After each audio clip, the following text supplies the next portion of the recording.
Hello everyone, my name is Albert Świdziński. I'm the Director of Analysis at Strategy and Future. And my guest today is the chair of the Select Defense Committee of the House of Commons, Professor Julian Lewis. Professor, thank you very much for joining us today. Professor, for a number of years you were involved in nuclear policy, both on an academic and political level. How do you think the United Kingdom coming Brexit and leaving the European Union and the changing strategic makeup in the world will affect the nuclear policy of the UK and the possible establishment of extended nuclear deterrence in other countries?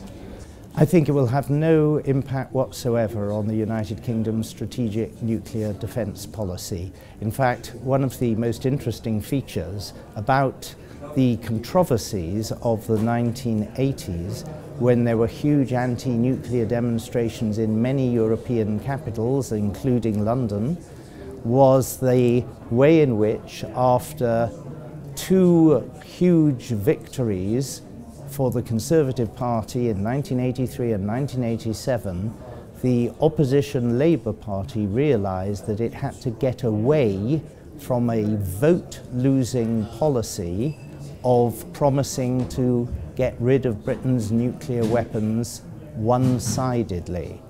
And so, ever since the 1990s, the fire and fury has gone out of the nuclear debate.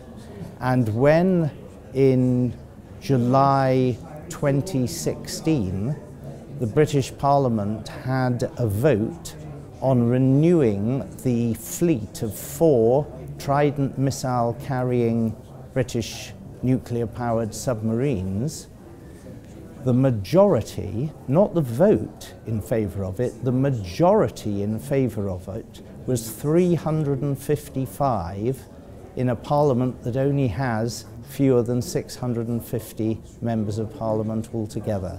So this issue is entirely separate from the question of Britain's membership or otherwise of the European Union.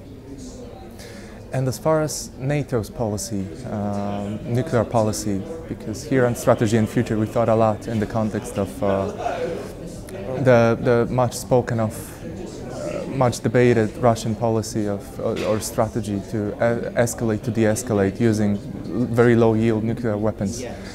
And we were, of course, considering how should Poland respond, how should the entire NATO respond to that threat.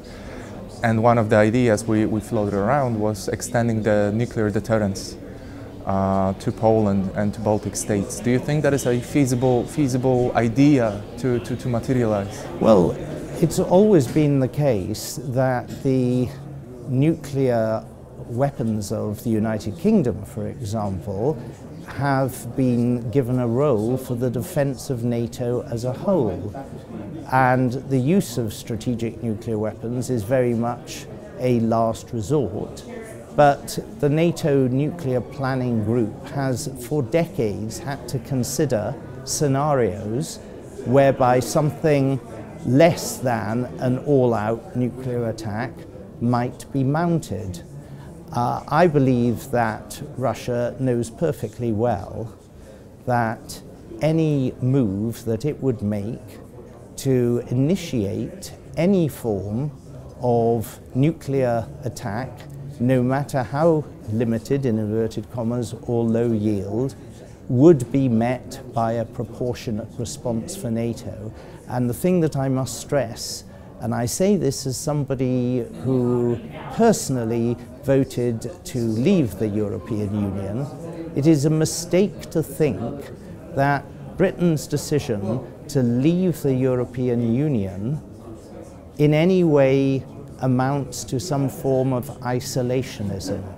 The people who believe in Britain leaving the European Union are often some of the most ardent spokesmen in favour of NATO, who recognise that there is no security for the United Kingdom without the defence of Europe being maintained, and there is no security for Europe and the United Kingdom together without American involvement through the medium of NATO.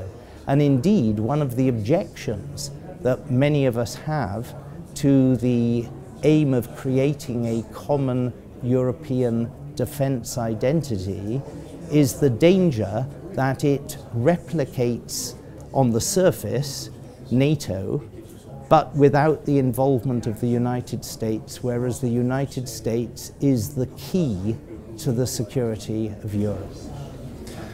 Speaking of the United States and its engagements around the globe, the Royal Navy has the second carrier of the Royal Navy, HMS Prince of Wales, has left her dock late September.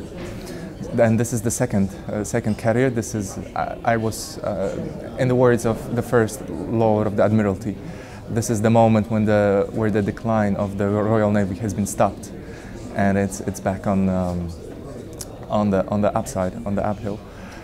And one of the interesting statements that surrounded this this event was, I believe, also courtesy of Admiral Radekin, that the Royal Navy is to build its force structure around the carrier strike groups, and that in 2021 HMS Queen Elizabeth is likely to be deployed in South China Sea.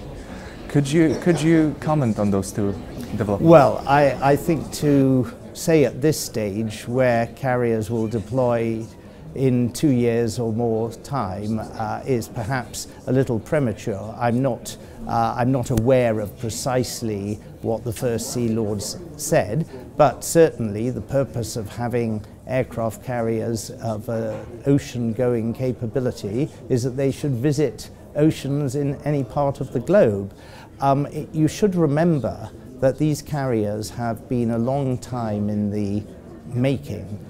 They were originally proposed in 1998 in the early days of Tony Blair's first Labour government, and it was a very sensible idea to say that given at that particular time that there seemed no particular threat to continental Europe, that if British forces were likely to be engaged, they would be engaged in far-flung parts of the world.